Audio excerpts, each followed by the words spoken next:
What's up, guys? I just got seeing Nia DaCosta's new movie in the latest installment in the Marvel Cinematic Universe, The Marvels. Now, this is starring Brie Larson. Brie Larson's basically first appearance since that Miss Marvel post-credit scene. Amon Vallali's Miss Marvel. I don't know the lady that plays Monica. I don't even know her name. I'm not pretending to say her name. I don't know her name. But this movie's an hour and 44 minutes. One of the shortest movies in the MCU. But it also has one of the worst openings. And this movie's just not doing good financially. It's probably gonna flop. Like, Nia DaCosta's like, it's kind of like, I feel bad for the MCU, but I feel more bad. Like, I don't feel bad for the MCU. I feel bad for Nia DaCosta because she's straight up like, I took this movie for a check, and then the check wasn't enough to pay off my student loans. And when you got directors saying that about your movies, like this movie and all these things that they've done lately, like Loki season 2 is great. I just said it's great, but like a lot of the reason why season 2 is great is because the people who made Loki gave a fuck, you know. And I'm not saying I expect Nia DaCosta to give a fuck. What can she do? She's new in Hollywood. She's trying to get her footing. She's trying to make her mark, so she can't really fight the way the people who made Loki and all these other things fight, you know. And it's like this movie. It just feels like it's just like all the weight of all the bullshit that Kevin Feige has been doing. Like, the thing that's like most eye-opening about the MCU, I'm gonna get back to the movie, but it's like it was so successful while he was doing such stupid, dumb shit. For like, I really think this dude thought he had it in his mind. He could just keep winging it and doing the dumbest, most anti-art bullshit around. And when COVID happened, it fucked his flow up. And now they're trying to, like, now he's like, oh, I'm going to make movies the right way again. It's like, what the fuck? What the fuck? Like, you can't hire a director and tell them, you got to do this, this, and this. And if you don't do this, this, and this, you're just not going to have the movie. Like, what sense does that make? You hire the director, you make me, like, this movie just felt like it doesn't have like any type of, like, it wasn't wrote from the heart.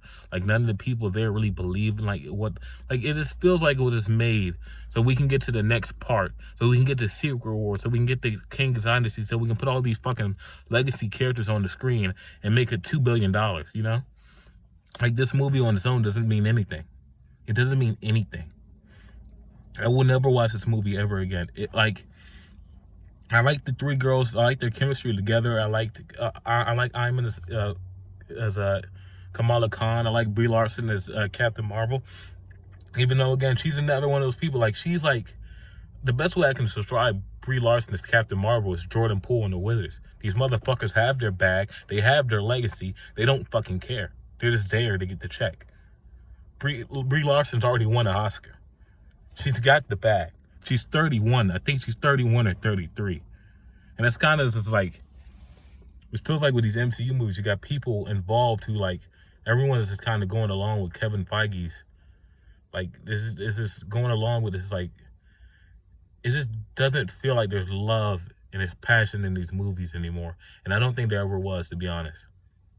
I think a lot of the MCU's success was just, I don't want to say it's luck, but it was a formula they had that really shouldn't have worked, but it worked for a long fucking time. And this movie is a result of what happens when that flow and that formula they had can get disrupted, because COVID disrupted a lot of the shit that they were doing. So it's like, I can't really, like, I don't mind the movie, but it's not like, I'll never watch this movie ever again. Most of the fight scenes aren't that good. The villain, I don't even know her fucking name. I can't remember her fucking name. I watched her she was in this movie maybe 5 minutes. She never, like, that was probably the most dog shit villain in MCU history. And MCU's had some terrible villains. Like, this movie feels like, I just said, it's just filler for them to get to the next part so they can finally get to King's Dynasty and Secret Wars and make it $2 billion. But, like, I don't give a fuck about seeing all these legacy characters on screen. Like, I really don't. I'll take 10 Killers of the Flower Moon before that's what I want. I want movies with heart, with passion. They're trying to tell a story. Like, I get that's what people are waiting for, Secret Wars, King's Dynasty, but, like, if that's the whole point of your movie is to make another movie, what the fuck, why are we making a movie? A movie should be able to stand on its own 2 feet, and this movie does not stand on its own 2 feet.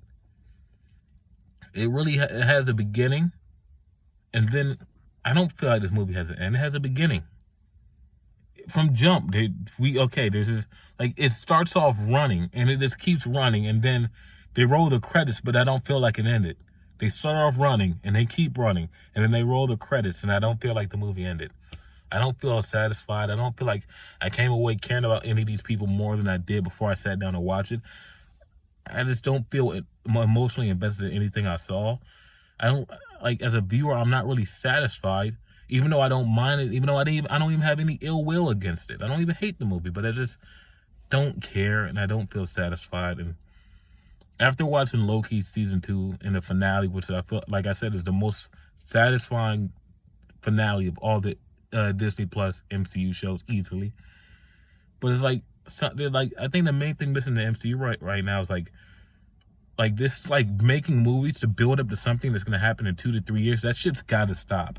And it really got annoying towards the end of the after Civil War, every fucking movie that came out, and we can talk good about the MCU pre-Endgame all day long, but like everything that came out after Civil War was just about getting an Endgame, getting an Infinity War, getting an Endgame. And it's like they don't make movies that stand on their own 2 feet anymore, and I'm ready for more movies that can stand on their own 2 feet, and I can sit down and watch and not have to worry about, okay, that's gonna lead to here, oh, I'm gonna have to watch that. Like, you really had to watch like two fucking television shows that really understand this movie, Miss Marvel and WandaVision. Why? I know that's what the MCU is built on, but still, these movies should be able to stand on their own 2 feet. These characters should be able to entertain you on their own 2 feet. And these, like, I don't know, man. I give the Marvels a 5 out of 10. I just feel like a lot of what the MCU's been built on just shouldn't have worked to begin with.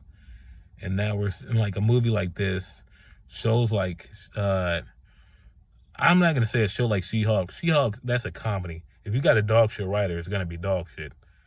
Like, there's nothing that Kevin Feige can really do about that other than hire better people.